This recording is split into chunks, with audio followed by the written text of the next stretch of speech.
Yeah, what he did was inappropriate, but this was all inappropriate. And what he was doing with other men, that's the biggest crimes of everything that he's done. As much as I say, do not say the N-word, that's not as bad as him pulling his pants down and showing somebody his little Robert.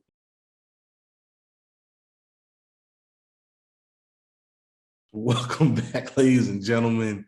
Is another day to discuss other people's excellence. I'm the unforgettable one himself, Mr. Brett Carroll. Charles is always daydreaming, and we're two guys like BSN at work. We got some fun ones today. We're gonna two pods for you today, two for the price of one. There's some things, obviously, as you know, we're going to talk football, but there's some things that are on my mind that we have to talk about, especially this first story, which is in the NBA. Suns and Mercury owner Robert Sarver has been suspended by the league for a year, cannot participate in any basketball-related activities besides writing the paychecks. He can't come to the arenas. He can't do any of the stuff and for a year, and he's been fined $10 million for a lot of inappropriate comments, saying the N-word, being misogynistic, a whole bunch of just basically bad work behavior. And there's been backlash because a lot of people are saying, how does he get to keep his team and Donald Sterling didn't?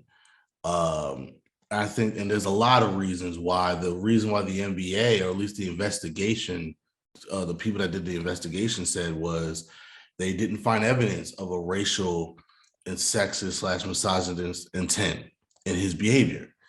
And for a lot of people, like, I don't understand how that's possible when he said the N-word and he was making inappropriate comments to women and all this other stuff. And I have two different thoughts about that. One, and these are one of those things, like two things can be true at the same time. One, when you read the report, it's actually right. It's hard to say that it was racially or sexist or misogynistically charged, because even though he did those things, the things he did to other men were actually worse. So for those who don't know, again, one of the things he did was he said the N-word 5 times, and repeating stories that he heard from people. He was saying the N-word. Now, those of y'all who know me, especially like my college days, you know I don't play that. If you're white, don't say that word. I don't care if you're singing a song. I don't care if you're reciting a joke. I don't care if you're retelling a story. I don't care what the situation is. There's no need to say it. You can say other things to replace the word if you need to get the point across. We know what you're trying to say. You don't need to say it, right?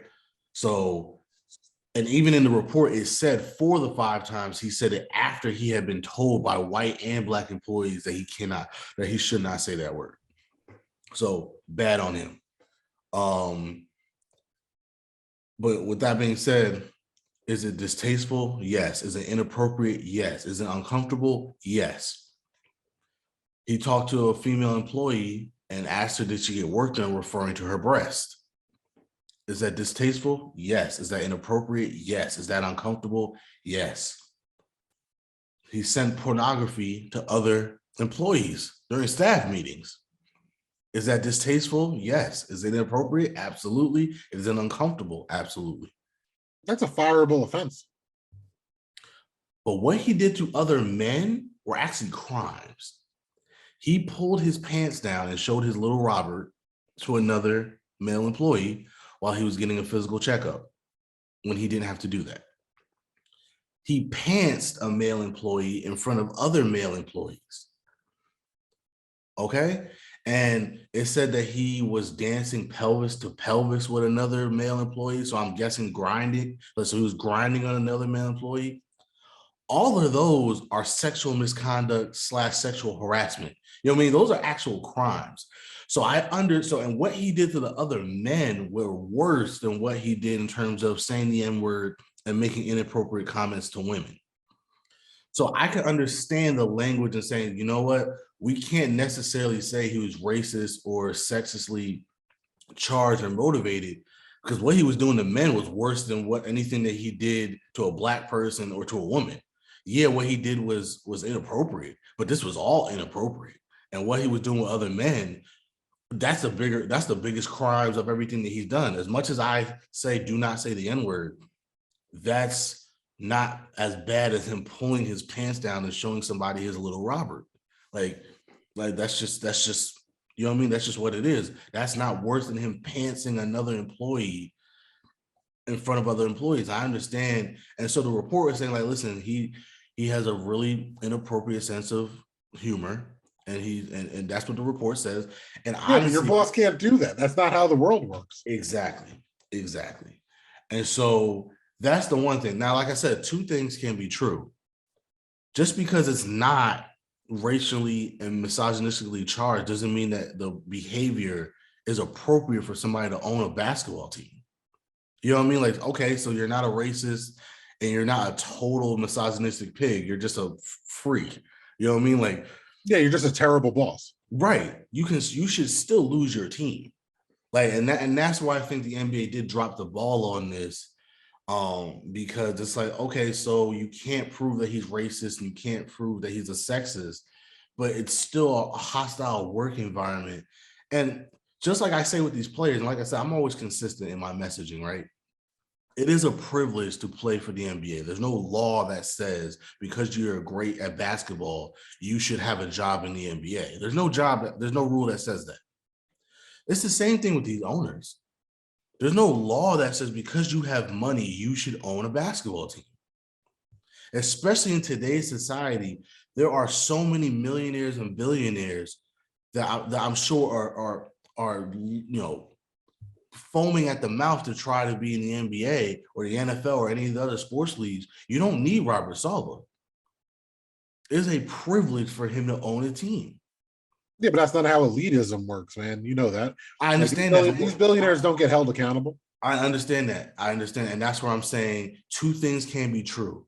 Yes, he's not a racist or a sexist, but two, that still does not mean he is becoming of an NBA owner. If we keep talking about integrity of the league and holding up, especially in the NFL, right, protecting the shield and stuff like that, and the same thing with Dan Snyder, it's like, bro, you got to have that same energy with those owners. You can't do that. You can't hold the players to such a high standard to protect the integrity of the league, but the people that are owning the teams in the league can do whatever they want. These are the same owners. These are the same exact owners that didn't want baggy clothes. Right. Exactly. Because that was a bad look. Even though that the person that was like the poster boy for that, Allen Iverson, that whole era with T-Mac and them, like that got completely shit on by these same owners that was inappropriate and a bad image for the league. Can't have this dude as a figurehead because this was any other business. Hell, you guys know I'm a wrestling fan. WWE had to hold Vince McMahon accountable finally. Like, Brett isn't a wrestling fan, but I never thought Vince McMahon would give up creative control or where he was in the company until he died. That's not me like criticizing or whatever. That's just like the truth. Like, we did not expect this to happen. The hush money payments come out. It's a publicly traded company, and the emperor himself is naked, and he had to go. So if it can happen there, what Brett is saying, the Suns owner isn't one of these owners. This isn't like Jerry Jones in the NFL. This is the Suns owner. In fact, when this story broke, I was working, and Brett tells me, "Oh, the Suns owner, we got to talk about it." I was like, "Why? He's a shitty owner." What else? Like, where's the news here? It's like, "Oh, you didn't hear." And this came out, and I was kind of like, I mean, it's bad, but like, it's barely even news. That's the crazy part. It's not even news because the Suns owner was like the worst owner the second what's-his-face in LA got kicked out, and we got Steve Ballmer. So that's where we're at. And the fucked up part about all this, sorry to say it, but it's the truth, was when Brett said, he's like, "Oh, he's got to go. And I was like, yeah, he does. But I hope everyone realizes that the downside is this dude's about to make like $4 billion. Well, they're saying more like 2.5, but still. Oh, how will he ever survive only with $2.5 billion? What? He's getting robbed. I swear to God, he'll never be able to go on living like in his own personal island, off his own personal island with only $2.5 billion. He can show his little Robert to anybody he wants there. No, it's crazy. And here's another thing too, though. We gotta remember the difference between this and Donald Sterling is we had the audio. And we as creators, sometimes we gotta for some people say, like, well, why do you need video? Why do you need audio? We as creators, we gotta remember not everybody has our imagination. You know what I mean? So you can say somebody did horrible things and said horrible things and done horrible things. And some people might not imagine what that could possibly look like. But when you have video, when you have audio, then it's like, oh wow. We're like Ray Rice. Seeing that video was different. You can say, yeah, he punched his wife and knocked her out. And it's like, okay, like, damn, that's messed up. You shouldn't do that. But when you see the video and you see, a body just go like laid, lump on the floor, that is a completely different persona in your head of what most people would even imagine. You know what I mean? So it's just one of those things where It's bad because even when I describe some of the things that happen with like politicians or public officials, like, and just say out loud in a much more regular person, blue collar way of, no, dude, he said, and something vulgar. I don't want to just be vulgar for the sake of being vulgar. But and then you put it in regular terms, like what I did with Deshaun Watson, right? What if the dude that at your car dealership that you work at was doing this with a bunch of massage therapists all up and down Route 1 or something like that? And they're like, oh, no, that's different. I'm like, no, it's not. No, it's not. And the same thing goes here. I'm actually just applying, like, who wants to work for a guy like this? Take the racism, misogyny out of it. Because I feel like me and you don't got to say that goes without saying, honestly. That this dude just doesn't deserve it. And the shitty part, I'm not trying to be funny. I'm not trying to change the subject or deflect from his horrible actions. The reality of the situation is this dude's about to get really rich to go away. Wealthy, not rich, very wealthy, more wealthy than he already is to go away. And by the way, they didn't. People forget how Donald Sterling worked. He just got banned. He could still be the owner if he wanted to. His wife was the one that said, "Yo, you know what? Let's just sell the team." And she actually went behind his back and did it. So good. It might be one of those things where Robert Saleh sells the team anyway. Because it's like, you know what? How am I allowed to even come back to this situation in a year from now? Every time I'm walking in the building, I'm gonna get booed in my own arena and stuff like that. So he might not even want to deal with it. To your point, it's like, yo, I could just make 2.5, maybe even $3 billion if I want to. And does he own the arena? And just what broke recently, probably since the last time Brett looked at the news, is PayPal says it will not continue its sponsorship if Phoenix Suns owner Robert Sarver doesn't step down. See, so that's what I'm saying. Like, it's that's big, man. He's probably going. So that's my point. He's probably going to leave the team anyway. And not for nothing, he's 60 years old, which is old, yes, but it's old enough that you could have realistically another 30 good years. Just being real. Like some people act like 60, your life's over. That Duke is about to make billions, and he might still have 30 good years left. I'm saying good, like then maybe his health kicks in. You know what I mean? I'm not trying to wish death on nobody. I would say 40, but I think our life expectancy just went down in this country. So I don't think he's going to hit 100. But billionaires, they're like looking up how to freeze themselves and shit right now. So maybe he lasts till 250. Yeah, who knows? The point with 2.5 billion, he might. He might be around to be 300. He might come out as part of Walt Disney's new robot ice army that's gonna like rise up and shit. What am I talking? I don't know. He said miscellaneous pod. I was like, fine, we're not talking about football. I want to talk about Saquon. No, but yeah, listen. At the end of the day, this is a big story, and I think eventually he will sell the team because I think eventually the heat will be too much for him to even do it. And then, like you said, it's not like he's not heavily incentivized to do that. He's going to make billions of dollars when he walks away. And that's going to be the biggest punishment. That, you know what I mean? So I think I'm not worried about it. I think he will sell the team. NBA, try to get a black owner this time, please. But we'll deal with that when we deal with it. The other thing I wanted to talk about, this is something I know Charles is not even going to care about. But the baseball MLB MVP race right now is Judge, especially in the AL, is Judge and Shohei Ohtani. And look, he's just like, it's like wake me up when this is over. No, I missed the fucking Batman pod. I missed that pod, and then I come back. You have me. I'm here. We're doing the dope block. And you're gonna talk about baseball. I got baseball. I got Batman news coming up. Editorial later. Fucking decision. You speak. I have Batman news coming up. I got Batman news coming up later. Baseball. Just Gennady Golovkin and Canelo 3 is happening. And this motherfucker was talking about baseball.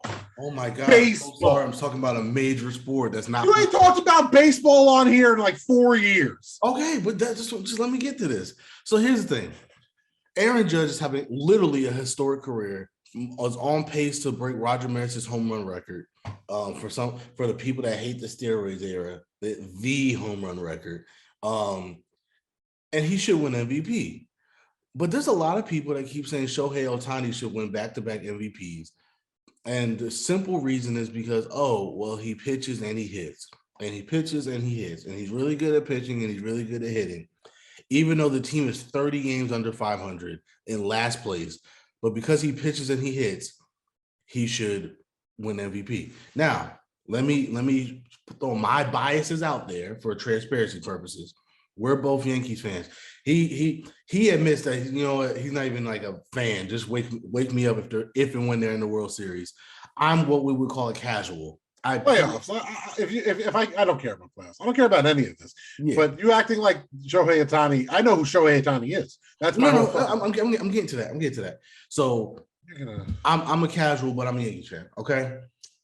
So my bias, obviously, I want Aaron Judge to win it. No, I was not complaining when Mike Trout was winning it every year, even though his teams also stunk, because I am from New Jersey, born and raised, proud of it, and I root for anybody from New Jersey. So let me throw my biases out there because I know people are going to say, well, were you saying all this stuff when Mike Trout was winning it? No, I wasn't. But to be fair, I did not know how baseball worked at the time. I mean, here's what I mean by that. In football and in basketball, you need to win games to win MVP.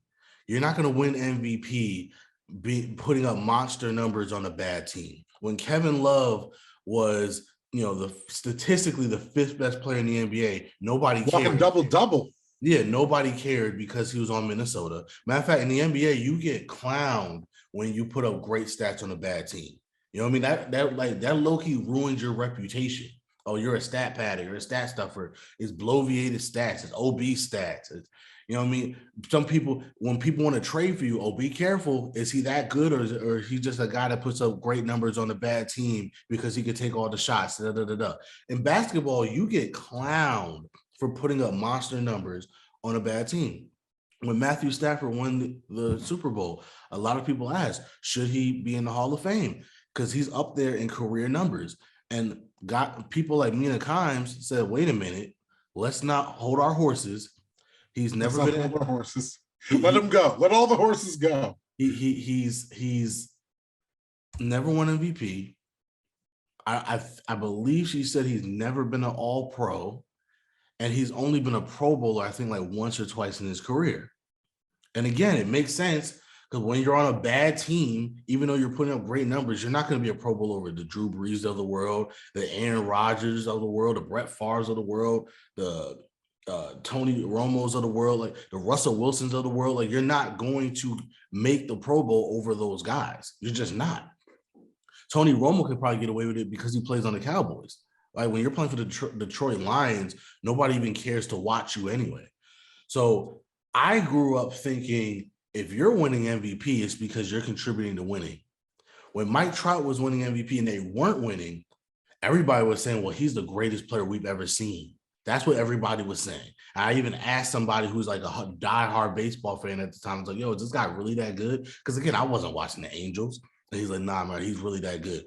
So in my mind, I'm thinking, oh, he must be amazing if he's winning MVP every year and they're not even making the playoffs.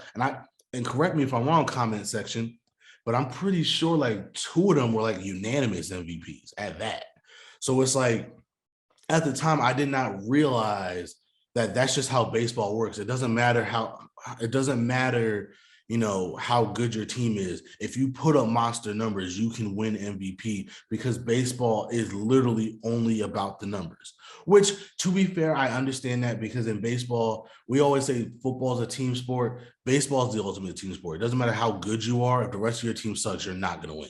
I could be the best center fielder in the league. If Charles is my pitcher and he likes to hang sliders and curveballs, and people are blasting them bitches over my head every time, I'm just sitting there like this. Okay, that's enough baseball. I swear to God, I miss Batman. House of the Dragons happening. There's so much better things to talk about. Charles, just because you don't watch baseball doesn't mean people don't want to hear baseball. That's my block. This is my block.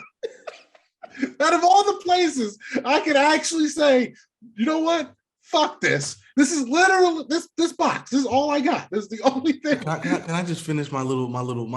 Oh my God! Wrap it up, B. I'm almost done. My point is, this is why baseball sucks. Y'all need to change the way you. Because my thing is, what does Aaron Judge have to do? Because that's another thing. I think he's only like 6 points behind to have the triple crown. So does he have to have the triple crown and break the home run record and have his team in first place in order to win MVP? That's insane. Does he have to go nuclear and hit 74 home runs in the last 20-something games to win MVP? Like, how is him being the best player on the Yankees and basically single-handedly bringing them to the playoffs at this point? How is that not enough, especially when we know, knock on wood, he's going to break Roger Maris's home run record? I don't understand just because if that's the case, then don't even have an MVP category then. If he's going to get it just because he's doing both, that's stupid as fuck. Just because somebody plays both, and I get that's impressive, but like at some point, it's like, who cares?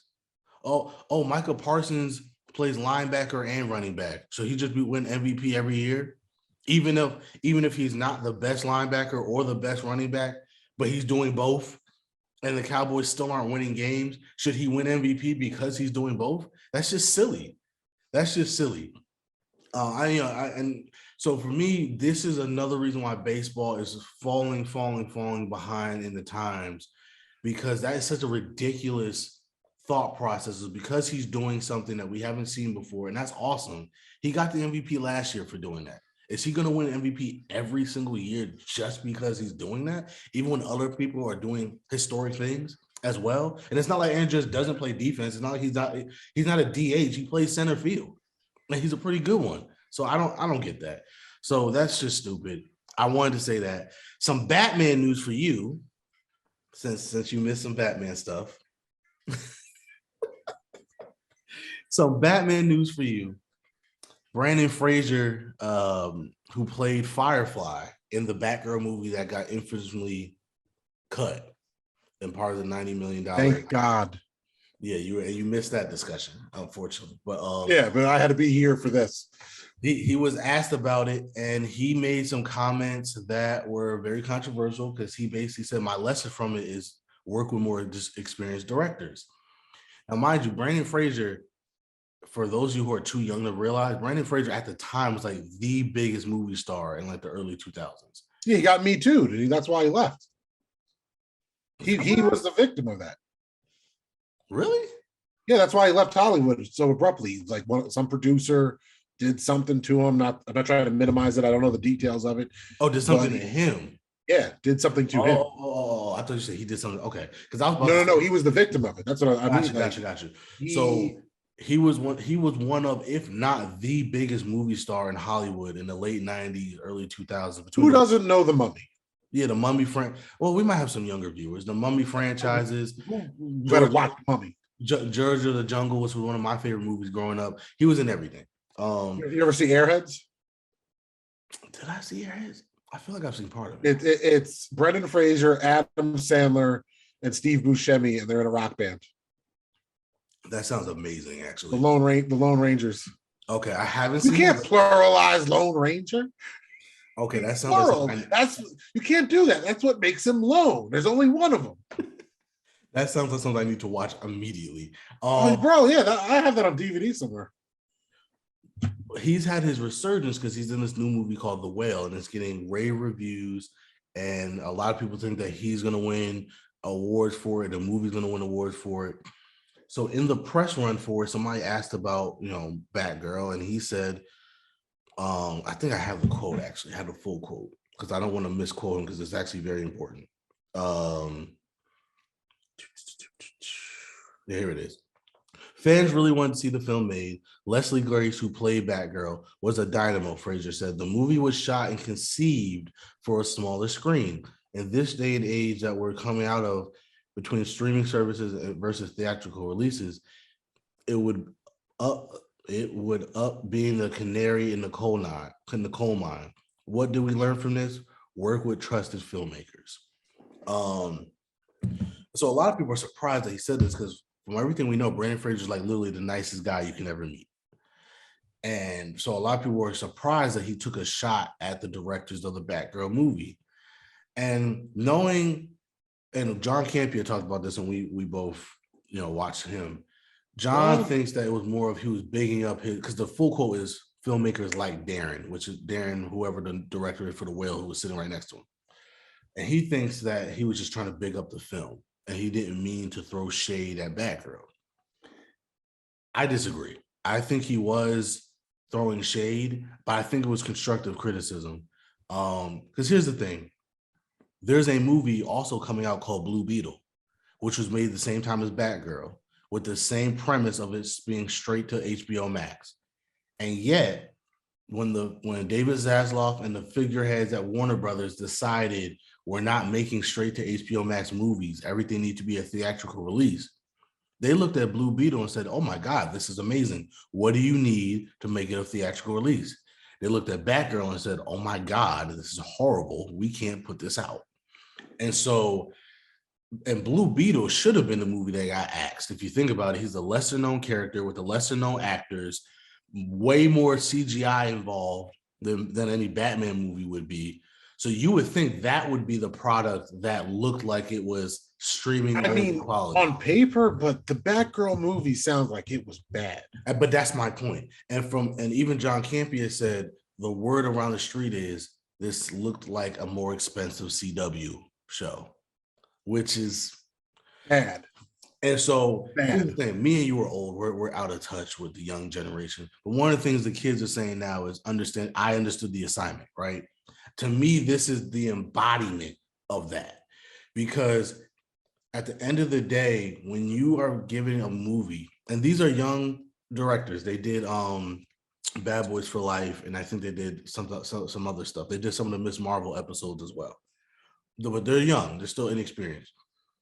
I think they heard straight to streaming and they did a great job, but you should always think, I want theatrical quality, especially for HBO. We got to remember, this is HBO we're talking about. This is the creme de la creme for original content. Yeah, so it sounds like he was criticizing the director. Yeah. Because him saying it was TV quality is throwing shade in the sense that it's not supposed to be TV quality, right? But it to what John's point, I'm assuming was, I didn't see the video that you watched, is it's still not. He's not calling it shit. He's saying what quality it is, because it still takes a level of director to look like you're gonna be on network television. Right. But the problem is you were given the budget for a feature film and it looks like a CW show. When anybody that's a nerd like us that you're listening to this, that's not good.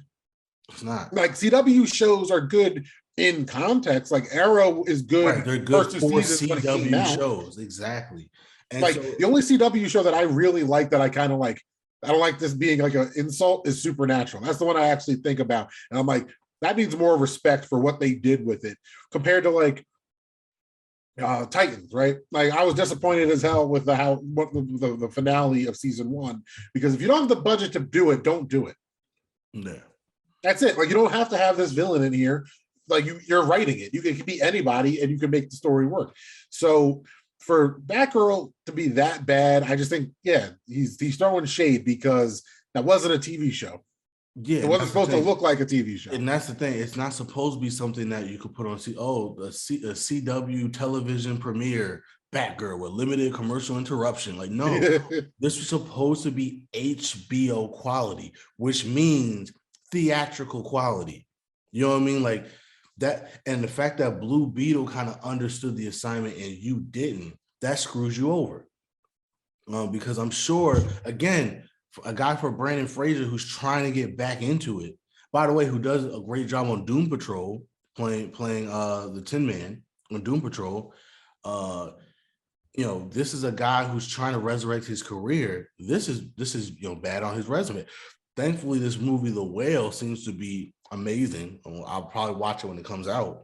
So like I can understand his frustration in saying, listen, as a director, you need to understand no matter what your budget is, no matter what the literal assignment is, you need to always think highest quality possible. Because especially from what we hear, the actors did pretty well. They had great actors. They had J.K. Simmons. You had Brandon Fraser. They said Leslie Grace was amazing as Batgirl. Wasn't Michael Keaton in it too? Michael Keaton as Batman was in it. So that's my point. So now it's like, oh, so the talent did their job. What were you guys doing or not doing that the quality of it just looked that bad? And this was going to come out on the same streaming service as House of the Dragon. And I'm not trolling, but like me and Brett aren't doing weeklies of it. And there's no better part than just to say, that's been effing amazing. And like, I read the prequel book a couple of years ago when it came out, and I re-listened to it on audiobook, and I haven't been disappointed. My biggest criticism is the nerdiest thing ever. So you're just competing with yourself, essentially, with the same. Right, that's what I'm saying. It's HBO quality, man. You can't, and that's what I'm saying. Like, this is the literal definition of understanding the assignment. When HBO comes to you and says, hey, we want you to make a movie, even if it is a straight to streaming movie, they are expecting high quality stuff. Yeah, and that's crazy. It's just crazy to say this because, yes, like I've never had to verbalize it, but since we were kids, HBO means a certain thing. Their TV shows are better quality. When that TV fuzzy thing comes, you should expect to see greatness. And it's funny because some people hear Oz, like my dad hears that, and he likes the Oz theme song, right?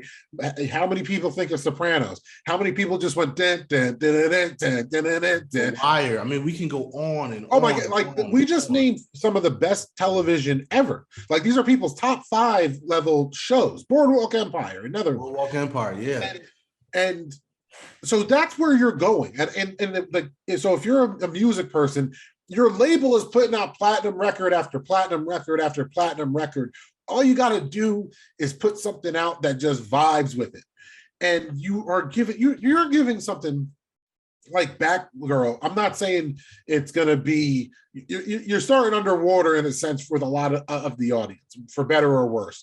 One, because a lot of people aren't going to give it a chance because she's a woman.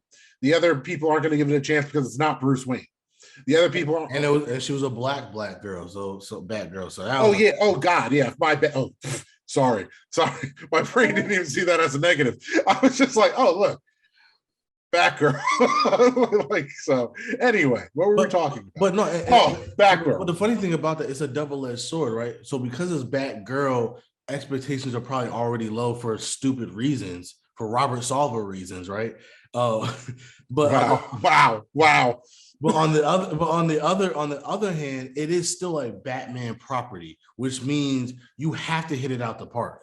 The cast, though, man, like you just said that cast, and it's annoying because we don't want to say, because I don't know the actress that behind the cowl in this one. You know what I mean?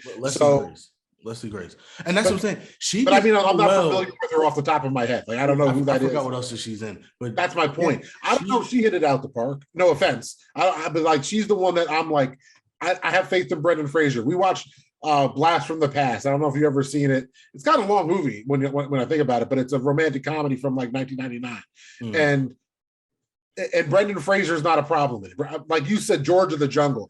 Showing our age difference, because like I think of Brendan Fraser. I saw that movie too in the theaters, but I'm saying like that's not even a Brendan Fraser movie to me. I know he had like a whole string of kids movies around that time that you're probably like, what do you mean? He was a Mountie too. Like it was my childhood. Yeah. But yeah, I mean it's this, and the only reason why I'm bringing up this up is because I want to make films, and I'm sure a lot of people that watch this, that at least are my friends, they're in that industry too. So this is just a life lesson, y'all. Like, no matter what, always try to go for greatness. Don't ever settle on what you think this is supposed to be, even if it sounds like something lesser than. Always try to put your best foot forward. And for the smart asses, we're just broke, or we'd have to be on a set talking and doing the podcast. Well, you don't do that to your own podcast. Yeah, because we're poor. We can't just be doing shit. Sorry. Guys, no, working on actually getting a better background. I really am. Look at Brett. We're moving up. This is the second mic. I really like it. And this is actually a webcam that's actually really good. And it's high definition. So it doesn't look like I'm just orating from heaven every video. So I'm just saying, like, we're moving up, but I think we have a Patreon because when we started the podcast, they gave us one. But like, we're not like begging for money. So there's a difference here. Independent creators doing shit on a zero budget, and if we got HBO money to put on a show, we'd have skits. We'd have a lot of shit that we just don't have the funds and time to do. Right. So I just want to clarify. Right. There's a lot of stuff we want to do. We want an HBO show. Give me and Brett HBO money and see the crazy shit we come up with. Yeah, there's a lot of stuff we want to do, but obviously, funding. And we will get there. And by the way, and that's why we love you guys, because for dealing with this. But you love us at this, so you can love us when we get big too. But yeah, that's the point. I just wanted to bring this up because I think it's just a life lesson. For anybody, not just in the film industry, but just in general. Like when somebody asks you to do something, you always just strive to make it above expectation quality, because you never know. Like I get it. That's not fair to these guys. They thought that they were going to have a straight to streaming movie.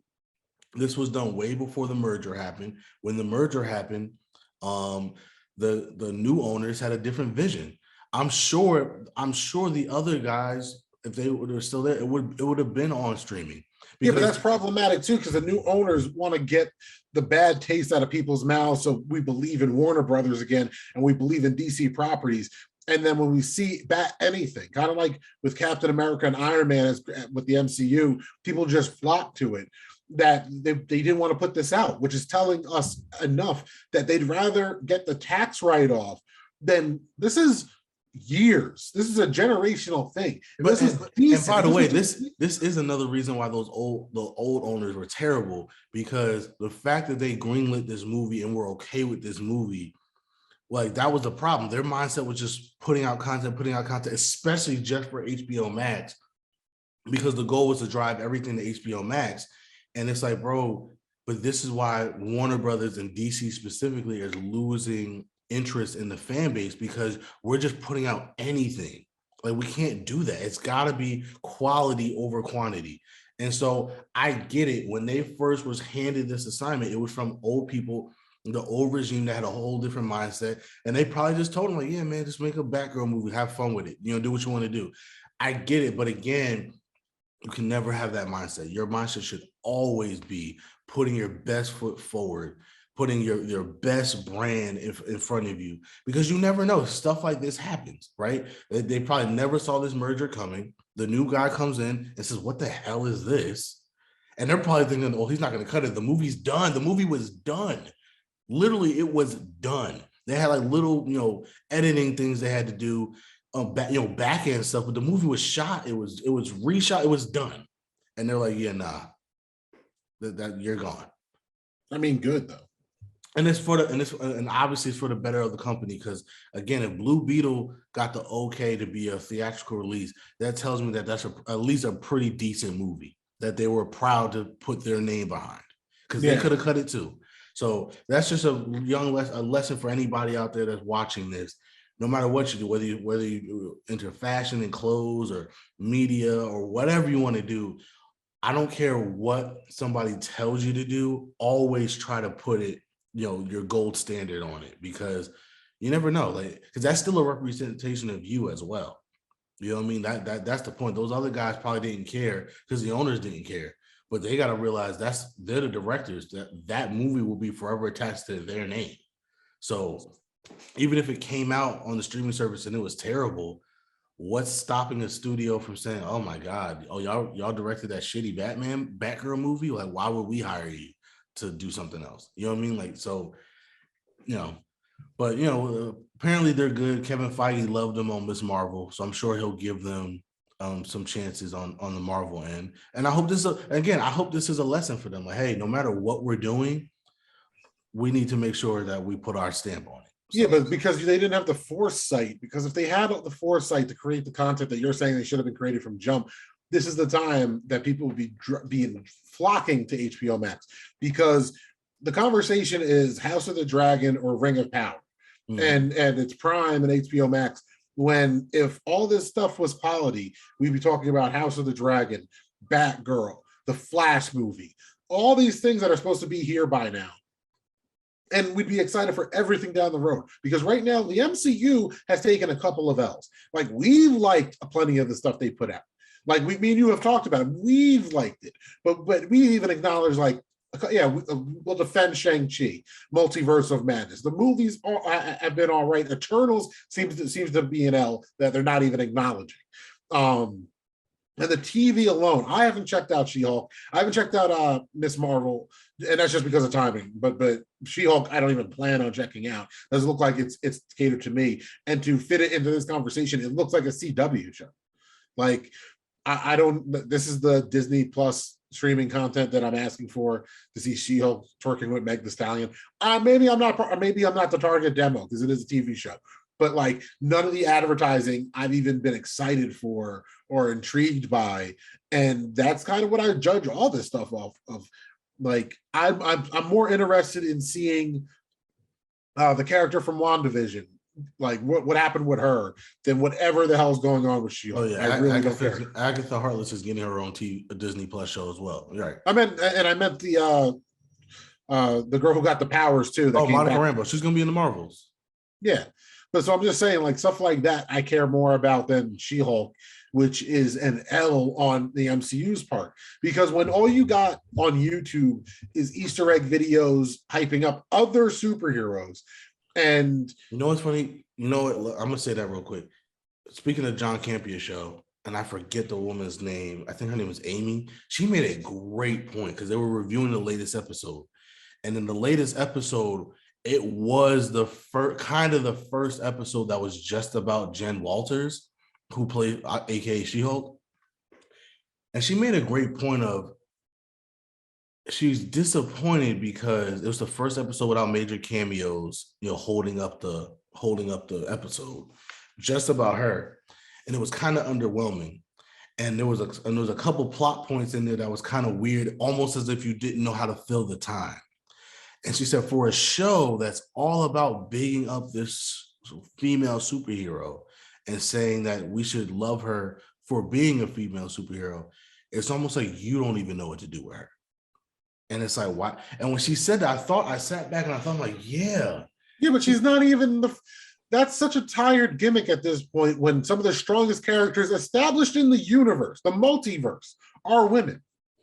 No, like, but so you haven't watched the show. So a lot of it's a comedy, obviously, and a lot of it plays up the fact that men are going to hate on it just because it's a female-dominated show, which is hilarious, because as this is happening, the whole world seems to be burning down because of Black Little Mermaid. So obviously the show is on point of the fact that, like, we're just ignorant that we don't give stuff a chance just because it's something that we don't want to watch, right? And it's like, yeah, so that's a great premise, and it's been working so far. But you have all these male cameos holding up the show, and the one time you have kind of like a female-centric episode that follows her, it was kind of underwhelming, as if they did not know what to do with the episode. But also, She-Hulk's not the show to be making that point. Like, I'm sorry. Like, it's cool, ironically, for a episode, right? That one of the strongest female characters, literally, is talking about how strong females aren't respected by toxic fan bases. I'm not one of those dudes at all. Like, at all. I literally make fun of them on my own blog, that these dudes even exist. She-Hulk just doesn't look good. Like, it just doesn't to me. I've criticized Captain Marvel, but I'll say right now that I'm more interested in a Captain Marvel sequel than this show at all. And knowing how many cameos it's standing on, knowing that when I miss something in the MCU, the viral plot points that just leak. Like I know things that happen because they had these bigger ramifications. None of that. The biggest thing to come out of this show from a casual perspective is that she twerked with Meg Thee Stallion. No offense, but if you follow Meg on Instagram, you see her twerk all the time. Like if you just go on her Instagram, there's countless videos of her butt, way less clothes than in that show, shaking. And so what makes it special? Like I'm being serious. Like this is the moment that you are really choosing to push this hard, make all the memes about. Like Invincible has moments that are better than that. Invincible's moments that we got memed are better plot moments that intrigue people to watch the show more than Meg Thee Stallion twerking. I haven't watched any of it, so I'm going all off shit I've seen just signing into YouTube right now. Okay, Daredevil's helmet's in a box. Cool. If I want to watch Daredevil, I watched Daredevil. This is the problem. Like it's not a movie, it's a show. You're not giving me a reason to watch the show. You know, if we want to do Harvey Birdman, attorney at law, and that's the joke I'm missing out on, I would probably want to check it. See that, and that's what John Campea keeps saying. That's what he wants it to be, and it's not. That's why I'm not watching it, because it looks like it should be that. Like it should. The whole joke should be how ridiculous and sitcom-y the premise is, and it's not. It's not self-aware. And this episode kind of was. So this episode was good and bad at the same time. It kind of was because it finally was that one-on-one legal thing. So you know. In this episode, Titania, the whole premise is she trademarked She-Hulk first, right? And so she's suing She-Hulk for using the word She-Hulk because she trademarked She-Hulk first. And then she's counter-suing, saying, like, how are you going to trademark something that's my name? And so that premise worked. It worked because it did dive into, hey, wait a minute, I did self-identify as She-Hulk before I hated the name, but I've embraced it. That part worked. But then there were some other subplots that, although they were funny, they were kind of random and kind of shoehorned in. And it was like, do we really know what we're doing with this character? And Amy made also a good point. Like, this is kind of an episode. If this was like the first or second episode, it would have worked better. The fact that it was kind of in the middle of the season, like it was just like, it kind of doesn't work. So, you know, but yeah, it's one of those, like I said, the lesson here is always, you know, put your best foot forward. You never know who's watching. You never know who could potentially be watching. You never know what opportunities this can create or take away from you. You know what I mean? Like I said, if that movie came out, either way, these directors are now infinitely tied to this movie. You know what I mean? Like, for better or worse, this movie will follow them. Hopefully they can recover from it, because again, they are young. And I think that's what Brendan Fraser was saying. Hey, you know, when you're dealing with directors, you need to know what their experience is, because they might make inexperienced mistakes. That was an inexperienced mistake. So that was it. I think that's everything. I think we can talk football now. We're gonna take a little break and then we're gonna talk football. I believe that's everything. Is there anything else you want to talk about since we're doing this? I want to just point out random, and I wonder if anybody is actually going to hear this because it's the end. When it comes to House of the Dragon, real talk, one of the best things. I caught on to Game of Thrones late in the show's run, but I'm here and I've read all the books now. And Fire and Blood's one book. That's what this whole show is based off of. I just want to say the reactions from people who don't know any of these characters, aren't the Song of Ice and Fire nerd that I am, that knows like the whole 300-year history of this fake country, right? Dog, it is beautiful, because the people that are just saying, like, I made fun of you real quick because you were like, yeah, that's obvious. When people were like, oh, that's the obvious bad guy after the first episode. And I was like, oh, you fool. You guys have learned nothing from Game of Thrones. Because for people that watch Game of Thrones, no spoilers for House of the Dragon, 0. But for those who watch Game of Thrones, the first episode, after you watch it, you think Ned Stark's the hero of the whole show, and you think Jaime Lannister's the bad guy of the whole show. And that's how that episode is set up. And people did that shit again with House of the Dragon. And I know where these characters end up. I didn't send it to you, but there's an Easter egg in Game of Thrones that tells you how exactly one of the main characters of this show dies. Right. Like exactly. That's what happens. And it's just funny because people are like, oh yeah, I bet this is gonna happen. I bet this is. I'm like, this is actually a prequel, guys. Like the history is already established in the first show. Like you could just look up what happens because they actually acknowledge it on the show more than once because they explain what happened to the dragons. Right. Exactly. It's hilarious because it's just like real history. It's like y'all just aren't paying attention. Like now, House of Dragons has been amazing. Been super amazing. Who's your favorite right now? Because you didn't read the books, so like, who's your favorite right now? No, I told you I'm not having favorites. One thing I have learned from Game of Thrones is don't get attached. So I'm just enjoying the ride. I'm not attaching myself to anybody. He's lying, bro. His favorite is Corlys Velaryon, and I don't even got it. You don't got him to tell me that. His favorite's Corlys Velaryon, period. Sure, but nah, I don't have a house with dragon blood gets turned black by the creator for the show, and they're not your favorite, Brett. They are my favorite, but they're not my favorite. I'm not gonna sit here come Sunday, because I guarantee you come Sunday, I'm gonna be like, and they're all dead. So it's a wedding. It's a wedding. It's like, no, don't marry that motherfucker. You know what happens at weddings. Oh, wait, you don't, because it's a prequel. No, get out of history. Get out of there. No. Oh, I love it. I really do. It's one of the best shows I've watched, like, in a while. Here's another thing I like about House of Dragon so far, and I'm glad we didn't talk about this last week, because it would have kind of been hilarious to say what I was going to say, and then last week's episode happened. The one problem I had with Game of Thrones, especially early on, now you know me, I love me the female anatomy. I like the fact that they're not doing nudity just to do nudity. That was my one criticism of Game of Thrones. Sometimes I felt they just threw titties out there just to for fanfare. Yeah, it is in the books. To be fair to both your point, they could have dulled it down, but it's in the books, especially with some of the Dany stuff is just in the books. Like that is what's happening. No, yeah, I get that. Because my thing is everything in film and TV is a literary device, including nudity, and how you use it is important. And I remember like Game of Thrones, I forgot what season it is. I think it's when either Arya is looking for the man with no face or she's already found him. When she sees that play in the street and the guy just rips the girl's shirt and her boobs pop out, and it's been a meme ever since. Because good for her, she has a nice chest. But even when I watched it, I was like, one, nice. But then I was like, two, I was like, but why? That was just so random. And so far, what I like about House of the Dragon is when they use nudity, it's always been for a reason.